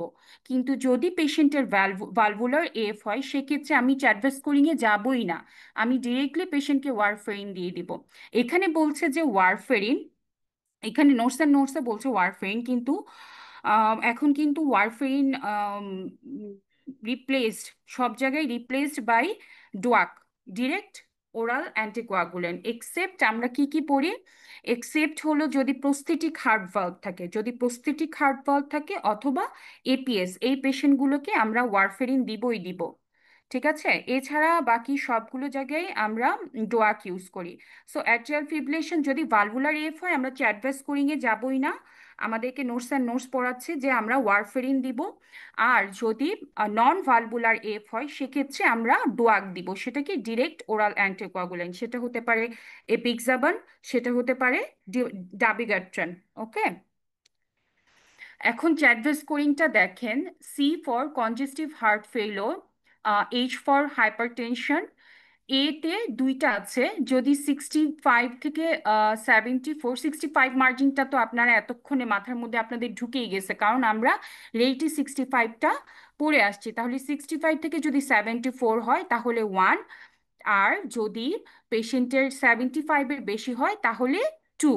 ওকে, তারপরে ডি দিয়ে ডি ফর ডায়াবেটিস, আর এস ফর, যেহেতু আমরা এটা স্ট্রোক প্রিভেন্ট করার জন্যই করছি, আগে থেকে যদি পেশেন্টের প্রায়র স্ট্রোক আর টিআইএ থাকে, এটা অবশ্যই বেশি মার্কস ক্যারি করবে।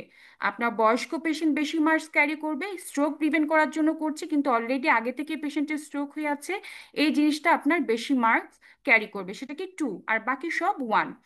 তারপরে চ্যাডভেস, তারপরে ভি দিয়ে কি ভাস্কুলার ডিজিজ, সেটা কি হতে পারে? ইসকেমিক হার্ট ডিজিজ হতে পারে, পেরিফেরাল আর্টারিয়াল ডিজিজ হতে পারে। আর এস দিয়ে সেক্স ফর ফিমেল সেক্স, ওখানে 1।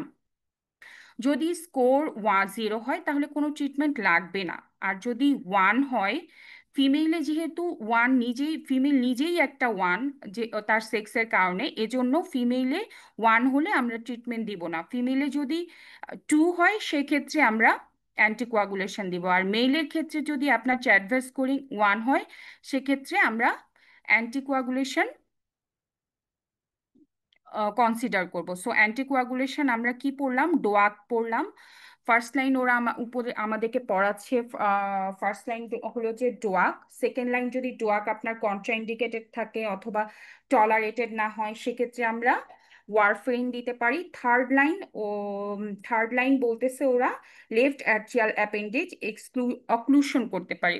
এত কিছু পড়ার দোকানে আমরা জাস্ট ডোয়াকটা মনে রাখবো, আর ডোয়াক না দিতে পারলে আমরা ওয়ারফেরিন দিব।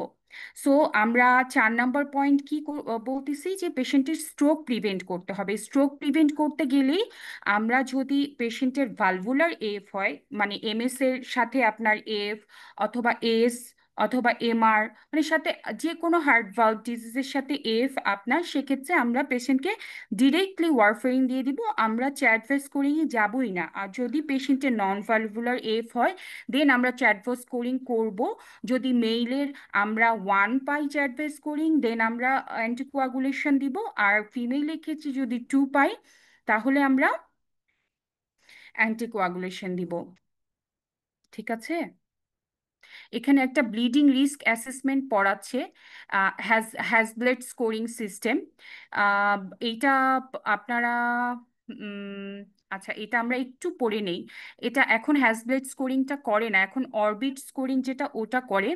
ওটা আপনারা হলো যে ব্লিডিং রিস্ক অ্যাসেসমেন্ট কেন করতে হবে? কারণ আমরা যে এই পেশেন্টটাকে অ্যান্টিকোয়াগুলেশন দিব, এই পেশেন্টটা যদি এতই হাই রিস্ক থাকে যে পেশেন্ট আইসিএইচ হয়ে মরে যাবে, সো স্ট্রোক প্রিভেন্ট করতে যেয়ে আমরা পেশেন্টকে উল্টা আইসিএইচ করে মেরে ফেললাম, এরকম মানে ইন্ট্রাক্রেনিয়াল হেমোরেজ হয়ে পেশেন্ট মারা গেল, যদি যাতে এমন না হয় এই জন্য ব্লিডিং রিস্কটাও আমাদেরকে অ্যাসেস করে নিতে হবে।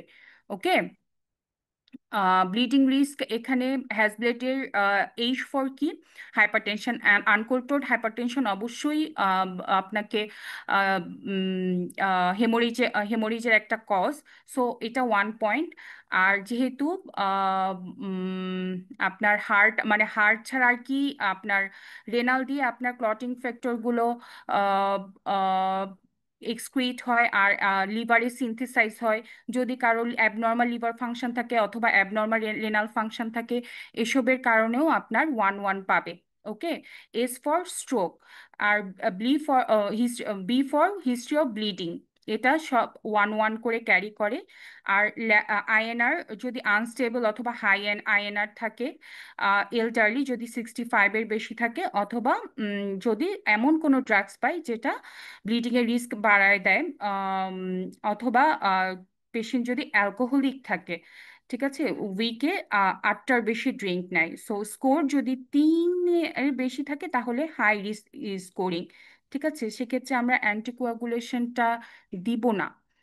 আরেকটা কথা ওরা বলে দিচ্ছে, দেখেন, a history of fall, old age, alcohol excess and history of previous bleeding are common things that make us consider whether warfarinisation is in the best interest of the patient. Okay? মানে এইসব কিছু থাকলেও আপনি আসলে দিতে পারেন। দেখেন, doctors have always thought carefully about the risk benefit profile of starting someone or warfarin, মানে রিস্ক বেনিফিট রেশিও আপনাকে চিন্তা করতে হবে। ওকে? এই জিনিসগুলো একটু কনসিডার করতে হবে, হয়তো এই কোশ্চেনে এই টাইপের জিনিস দিয়ে দিতে পারে। আচ্ছা, তারপরে আমাদের 4 নাম্বার পয়েন্ট তো শেষ। 4 নাম্বার পয়েন্ট কি? স্ট্রোক প্রিভেনশন, সেটা আমি আপনাদেরকে চ্যাডভাস স্কোরিং এর কথা বললাম।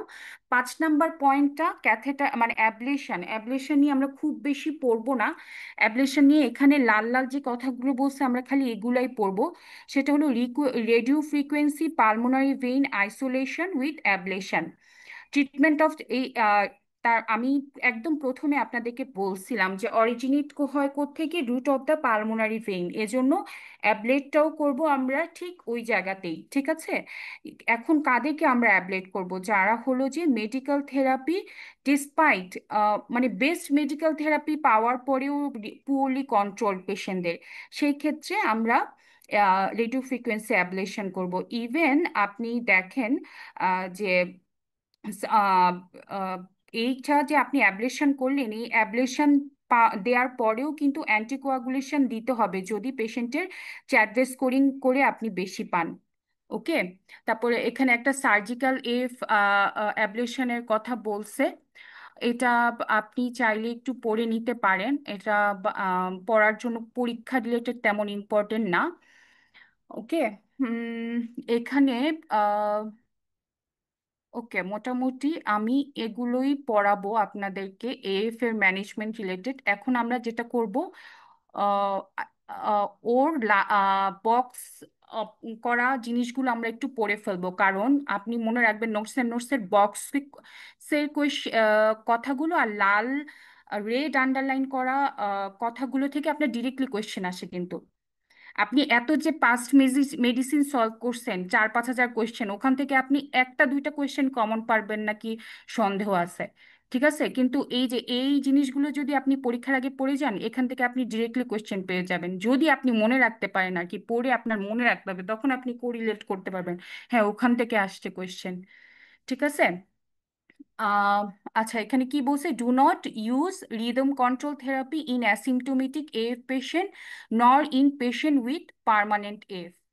ওকে, তাহলে আমি তো এই কথাটা আপনাকে প্রথমে আর এর আন্ডারে বলে দিছি, রিদম কন্ট্রোল কখন করব, যখন সিমটোমেটিক হবে। সো যখন অ্যাসিমটোমেটিক তখন আমাদের রিদম কন্ট্রোল করার দরকার নেই। আর পার্মানেন্ট এএফ এর ডেফিনেশনেই আপনাকে আমি বলে দিছি যে এই পেশেন্টকে যখনই আপনি কার্ডিওভার্সন করতে যাবেন বা সাইনাস রিদমে আনতে যাবেন, ওইটা ফেলড হবে।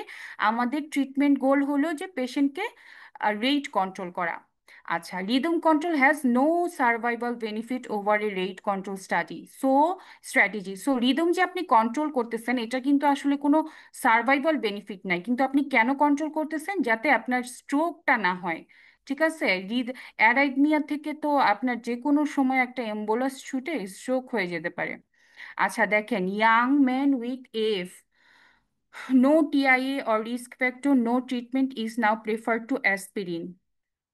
মানে বলতে চাচ্ছে যে একটা ইয়াং ম্যান এফ নিয়ে আসছে, চ্যাডভেস স্কোরিং করে, আপনি কিছু রিস্ক ফ্যাক্টর দেখার জন্য তো আমরা চ্যাডভেস স্কোরিং করি, কিছু পাইলেন না, জিরো পাইলেন, তখন আপনার কোনো ট্রিটমেন্ট দেওয়ার দরকার নাই, ইভেন অ্যাসপিরিন। কারণ অ্যাসপিরিন আপনার দেখেন এখানে কি বলছে, do not use antiplatelet therapy for stroke prevention in F. এই স্ট্রোক আপনার প্রিভেন্ট করবে না এফ এ অ্যান্টিপ্লেটলেট থেরাপি। ঠিক আছে, আপনার অ্যান্টিকোয়াগুলেশন দিতে হবে যদি রিস্ক ফ্যাক্টর থাকে, আর যদি রিস্ক ফ্যাক্টর না থাকে কিছুই দিতে হবে না, মানে অ্যাসপিরিনের রোল নাই। ওকে, এটা তো আমরা পড়ছি। এখানে কি বলছে, CHADSVASc scoring is generally used as a tool to assess need to anticoagulant a patient with AF. Okay, however, the following condition that if present may trump the decision to anticoagulant: valvular heart disease, যেটা আমি আপনাদেরকে বলছি যে valvular heart disease থাকলে আমরা সাথে সাথে anticoagulation দিয়ে ফেলবো। ওরা আরো দুইটা পয়েন্ট বলতেছে, সেটা হলো প্রায়র পেরিফেরাল এম্বোলিজম থাকলে, ইন্ট্রাকার্ডিয়াক থ্রোম্বাস থাকলে। এখন ইন্ট্রাকার্ডিয়াক থ্রোম্বাস আছে নাকি নাই আমি কেমনে বুঝবো, ওই যে ট্রান্সইসোফেজিয়াল ইকো করে। বাট এটা আপনার মনে রাখার দরকার নেই, valvular heart disease is more than enough. Okay, তাহলে এখন এখানে কি বলছে দেখেন, আমি কিন্তু খালি বক্স করা যে ইয়াগুলো পড়তেছি, লাইনগুলো, কোনো কিছু মিস হলো নাকি আমাদের। অ্যাট্রিয়াল ফিব্রিলেশন কার্ডিওভার্সন করব যদি কোনো স্ট্রাকচারাল হার্ট ডিজিজ না থাকে, কি বলছিলাম, ফ্লেকিংনাইট। আর স্ট্রাকচারাল হার্ট ডিজিজ যদি থাকে তাহলে কি বলছি, অ্যামিওডারন। কার্ডিওভার্সন মানেই কিন্তু আপনার রিদম কন্ট্রোল। ওকে, বলছিলাম না আমি, রিদম কন্ট্রোল মানে restoration of sinus rhythm oblique cardioversion. Okay, offer rate or rhythm control if the onset of arrhythmia is less than 48 hours, and start rate control if more than 48 hours or is uncertain. না, এটা পড়ার দরকার নেই, এটা এই বক্সটা পড়ারই দরকার নেই। ওকে, সো এগুলো আমরা পড়ছি। আচ্ছা, এখানে কি বলছে দেখেন, history of F with enlarge left atrial size. Left atrial size enlarge মানে কি, ওখানে ওর একটা থ্রোম্বাস হয়ে বসে আছে, যে কোনো সময় ওখান থেকে স্ট্রোক হইতে পারে। ঠিক আছে, so history of A plus enlarge left atrial size with previous, মানে আপনার মনে করতে হবে যে ওখানে একটা থ্রোম্বাস হয়ে বসে আছে, যে কোনো সময় স্ট্রোক হয়ে যেতে পারে। With previous DC cardioversion, the best long term treatment option কি, refer for consideration of atrial fibrillation ablation, longer term good result. So এই বক্সের এরকম লাল ইয়া করা এগুলো না হয়তো কোনো না কোনো ইয়ারে কোয়েশ্চেন আসছে এরকম আপনার সিনারিও দিয়ে ওখান থেকে ওরা উঠায় দেয়। তার মানে কি বলছে, যদি একটা পেশেন্টের এফ এর হিস্ট্রি থাকে এবং লেফট অ্যাট্রিয়াল সাইজটা বড় থাকে এবং প্রিভিয়াস ডিসি কার্ডিও ভার্সন করে আপনার ফেইলড হয়, আমি তো আপনাকে বলছি যে বেস্ট মেডিকেল থেরাপি দেওয়ার পরেও ফেইলড হলে আমরা পেশেন্টকে কি করব, অ্যাবলেশন করব। ওকে, আচ্ছা এখানে এবি নোডাল অ্যাবলেশনে কি বলছে, patient who are candidate for this therapy include those tachycardia induced cardiomyopathy despite of pharmacological effort. মানে ট্যাকিকার্ডিয়া ইনডিউসড এফ এর পেশেন্টে যদি ট্যাকিকার্ডিয়া ইনডিউসড কার্ডিওমায়োপ্যাথি ডেভেলপ করে সেই সব পেশেন্টকে আমরা এবি নোড অ্যাবলেশন করব। এটা মনে হচ্ছে না খুব একটা ইম্পর্টেন্ট। আচ্ছা এখানে কি বলছে দেখেন, the patient with very recent onset of atrial fibrillation is more likely to stay in sinus rhythm. So কথাটা বলতে চাইছে যদি অল্প কিছুদিন ধরে তার সিমটমস ডেভেলপ করে এফ এর, এই পেশেন্টকে আপনি যখন কার্ডিওভার্সন করতে যাবেন মানে সাইনাস রিদমে আনতে যাবেন, এসব পেশেন্ট সাকসেসফুল হওয়ার চান্সেস বেশি থাকে। ওকে ওকে, শেষ। ও আচ্ছা আচ্ছা, সরি, এখানে কি বলছে, borderline hypotension COPD F. আচ্ছা একটু আগে আমরা বলছি যে F with borderline hypotension থাকলে আমরা পেশেন্টকে কি দিব, ডিগক্সিন দিব। ওকে, দেখেন বিটা ব্লকার আর verapamil are best avoided because of the potential worsening of hypotension here. আচ্ছা আরেকটা যেটা কোয়েশ্চেন আসে সেটা হলো যে আপনার এফ এর একটা পেশেন্ট আসছে আপনার কাছে ইসকেমিক স্ট্রোক নিয়ে, এই পেশেন্টকে আপনি কখন অ্যান্টিকোয়াগুলেশন দিবেন বলতে পারবেন কেউ? এটা মুখস্থ করা আর কি।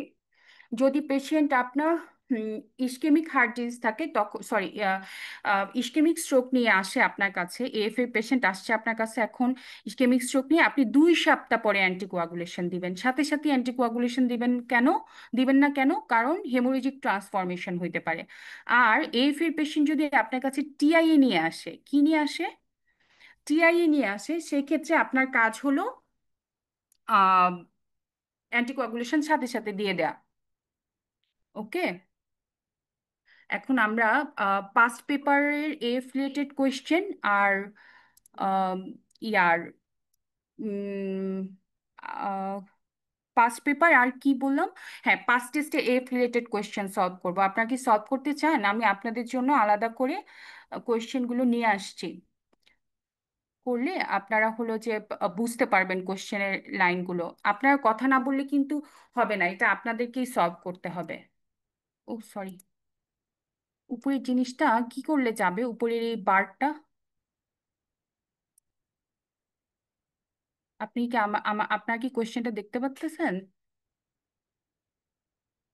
হ্যালো, দেখা যাচ্ছে। ওকে, আচ্ছা কেউ কি পড়তে চান কোয়েশ্চেন নাকি আমি পড়বো? ট্রাই করেন একটু, এটা ট্রাই করলে আপনাদের হয়ে যাবে। পরীক্ষায় এইরকম কোয়েশ্চেনই আসবে, পাস পেপারে পাস টেস্টের মতোই ঘুরানো ঘুরানো কোয়েশ্চেন আসবে, ওই পাস মেডিসিন থেকে একটা কোয়েশ্চেনও কমন পাবেন না। পড়তে চান কেউ না? আজকে কি শুধু আমার সাথে আপুরাই ক্লাস করতেছে, কোনো ভাইয়া নাই নাকি ভাইয়াদের কথা বলা মানা? আচ্ছা দেখেন, এ 42 ইয়ার ওল্ড পেশেন্ট, আপনাদের কি বোরিং লাগতেছে?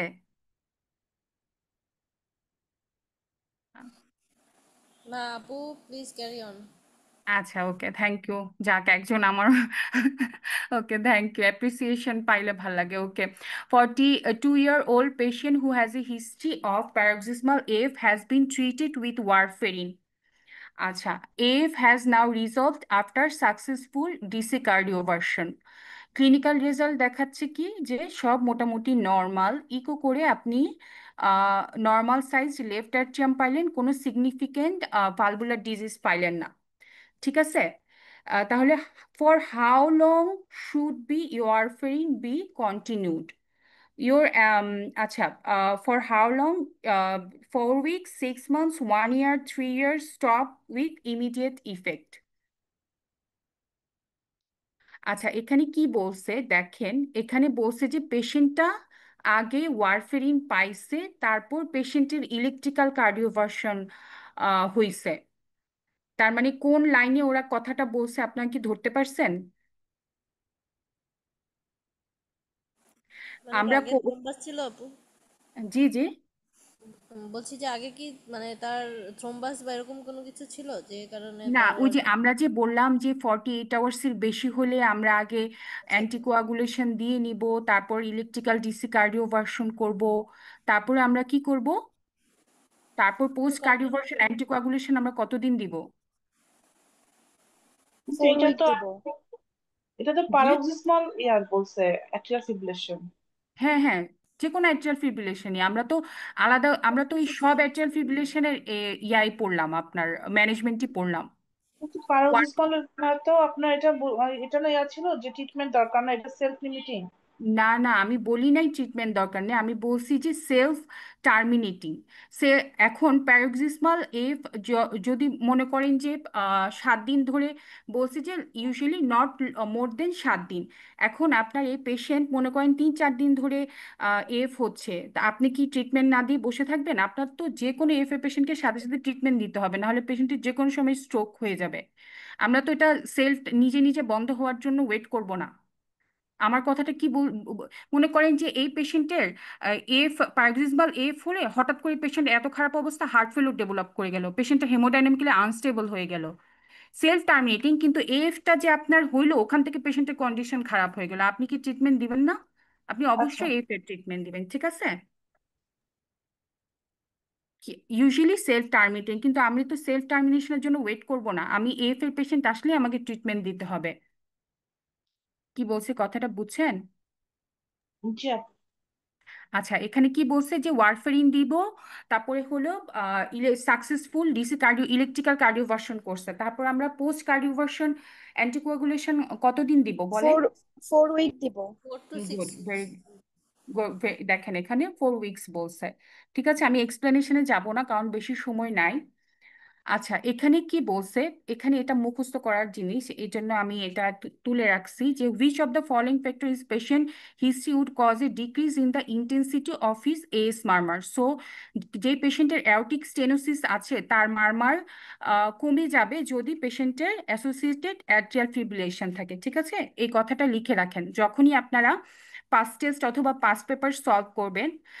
একবার একবার সলভ করলে তো হবে না, 2-3 বার সলভ করতে হবে, কিন্তু যখনই প্রথমবার আপনি সলভ করবেন, নতুন নিউ কোনো ইনফরমেশন থাকলে আপনার কাজ হলো সেটা খাতায় টুকে রাখা, যাতে পরীক্ষার যাতে সেকেন্ড বার রিভিশন দেওয়ার সময় আপনার সুবিধা হয়। কি বলছি বুঝছেন আমার কথাটা? আপু এটা আরেকবার একটু বলা যাবে? হ্যাঁ, এটা বলছে যে কোনো পেশেন্টের যদি অ্যাওরটিক স্টেনোসিস থাকে, তার আপনার ইয়াটা মারমারের ইন্টেন্সিটিটা কমে যাবে যদি অ্যাসোসিয়েটেড অ্যাট্রিয়াল ফিব্রিলেশন থাকে। এটা একটা মুখস্থ কথা, এস এর পেশেন্টের যদি, অ্যাওরটিক স্টেনোসিসের পেশেন্টের যদি সাথে এফ থাকে তাহলে তার মারমারের ইন্টেন্সিটিটা কমে যাবে। এখন এটা কিন্তু আপনাদেরকে আমার সাথে সলভ করতে হবে। এখানে কি বলছে দেখেন, 72-year-old man present with কি shortness of breadth, present with shortness of breadth, sorry,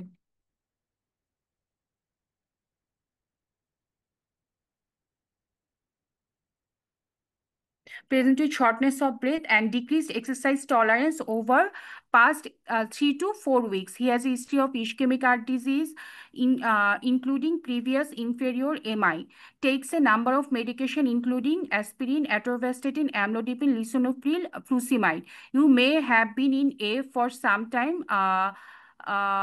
GP has already commenced warfarin therapy. On examination, BP ভালো আছে, 155/85, ভালো মানে একটু বেশি।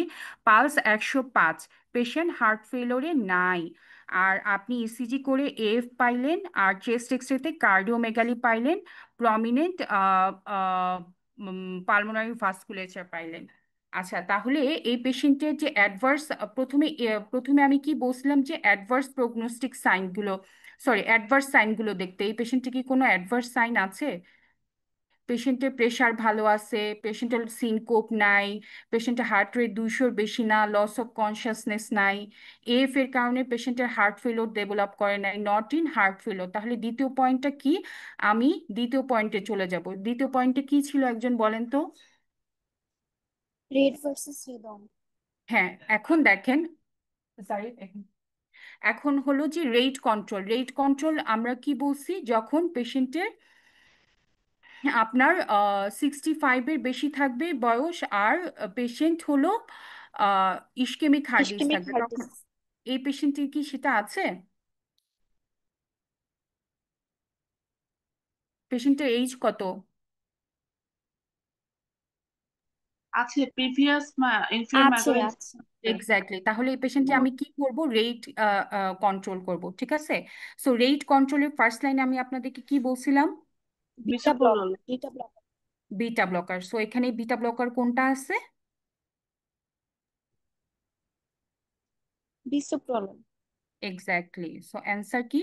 অ্যান্সার দেখেন বিসোপ্রোল। ওকে, এগুলো কিন্তু অনেক কনফিউজিং মোস্ট হার্ড কোয়েশ্চেনগুলো আপনাদের জন্য আমি নিয়ে আসছি। যেগুলো ইজি ওগুলো তো আপনারা নিজেরাই সলভ করতে পারবেন।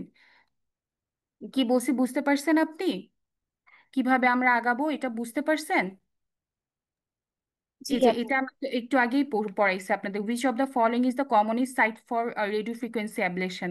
বলেন। Pulmonary vein. Exactly, pulmonary vein. Okay, আচ্ছা এখানে দেখেন কি বলছে। 21-year-old man.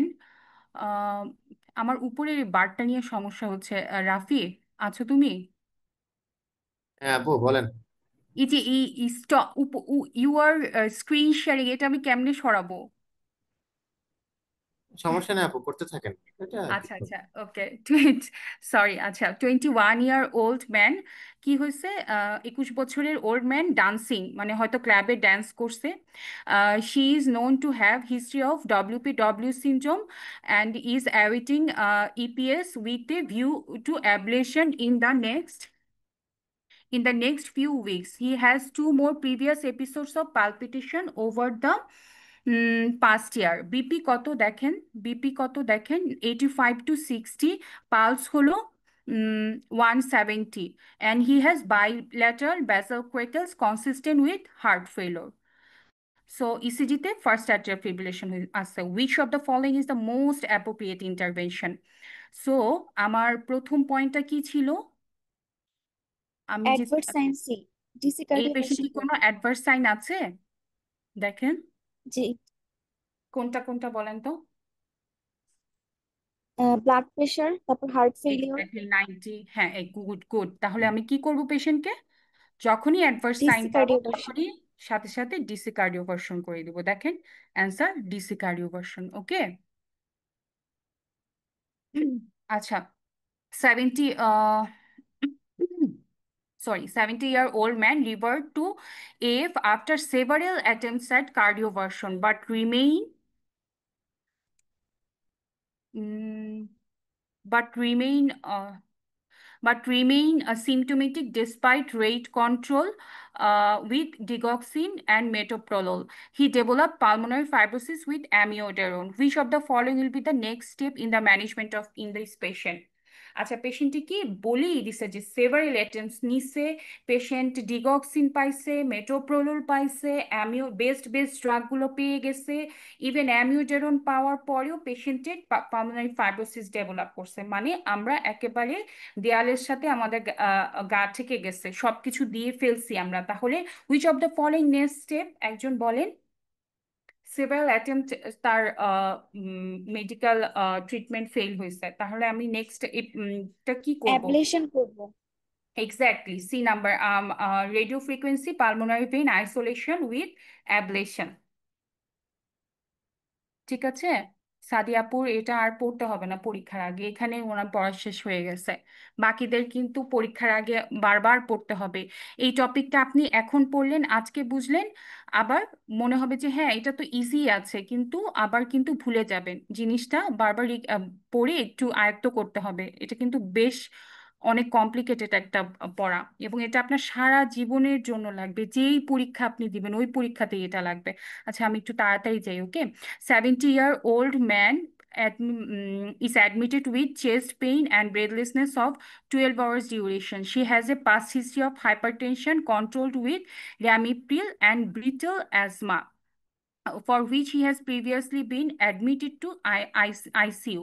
He has suffered an inferior MI some 2 years earlier and has been diagnosed with heart failure with reduced ejection fraction. On echo examination এ heart rate 170, BP 125/72, ইসিজিতে F দেখতেছেন, mild wheeze আছে throughout আর heart chest and crackles at both lung. Low molecular weight heparin is administered. Okay. What is the next step in stabilizing heart? Administration of bisoprolol, salbutamol, asynchronous cardioversion, administration of verapamil, administration of digoxin. বলেন তো, ফার্স্টে আমরা কি দেখব? কোনো adverse sign আছে? নাই তো, কারণ ব্লাড প্রেশারও ভালো। আর হার্ট ফেলিউর আমি কি বলছিলাম আপনাদেরকে, যে এফ এর থেকে যদি হার্ট ফেলিউর ডেভেলপ করে, এই পেশেন্ট তো আগে থেকে diagnosed case of heart failure with ejection fraction. So এই পেশেন্টের কোনো অ্যাডভার্স সাইন নাই, তাই না? Administration of digoxin. G, sorry, digoxin হবে। হ্যাঁ এক্স্যাক্টলি, ভালো ধরতে পারছেন। আমি বলছিলাম যে হার্ট ফেলিউর উইথ এফ, আমাদের ম্যানেজমেন্ট কি হবে? Heart failure, digoxin. হ্যাঁ হার্ট ফেলিউরের সাথে এফ থাকলে আমরা ডিগক্সিন দিব। ঠিক আছে,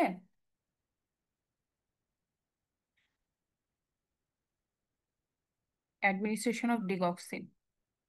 এখানে আমরা বিটা ব্লকারও দিতে পারবো না, কেন জানেন? কারণ পেশেন্টের তো দেখেন অ্যাজমাটাও কন্ট্রোল নাই, আবার এখন পেশেন্টের ক্র্যাকেলস আছে, মানে অ্যাকুট একটা হার্ট ফেলিওর। বিটা ব্লকার আমরা আসলে দিতে পারবো না।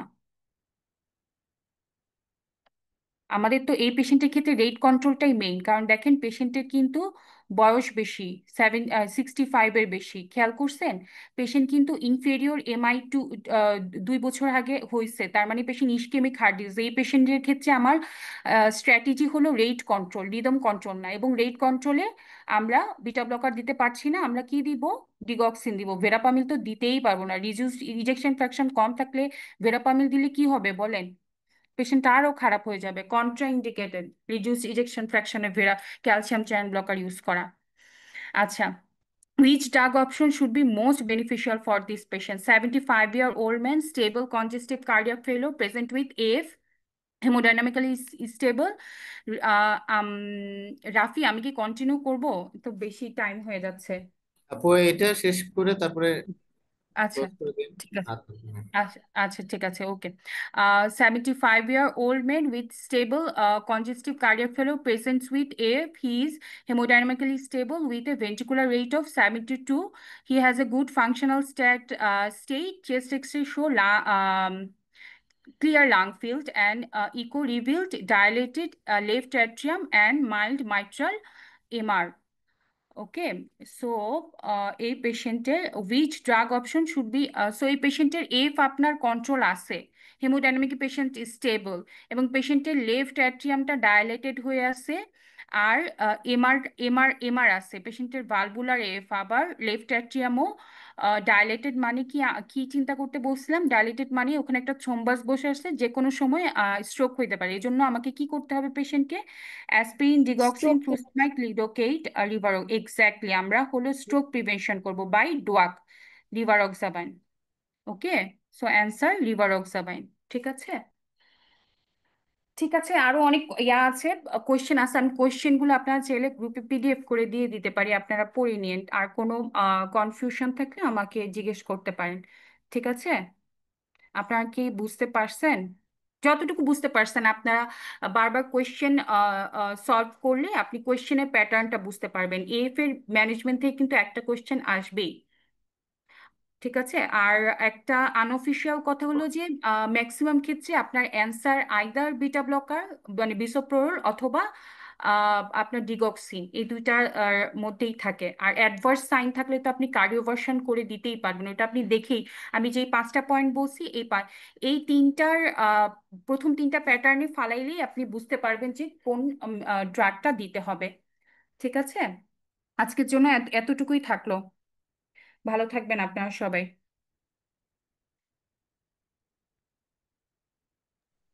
ধন্যবাদ আপু, এত ধন্যবাদ বিস্তারিত সবাইকে। সুন্দর করে সবাইকে পড়ানোর জন্য। যারা আজকে ছিলেন তাদেরকেও ধন্যবাদ। আমরা ইনশাল্লাহ পরবর্তীতে সেশন কি হবে না হবে আমরা আপনাদেরকে গ্রুপে জানিয়ে দেবো। ঠিক আছে, ধন্যবাদ সবাইকে। আসসালামু আলাইকুম।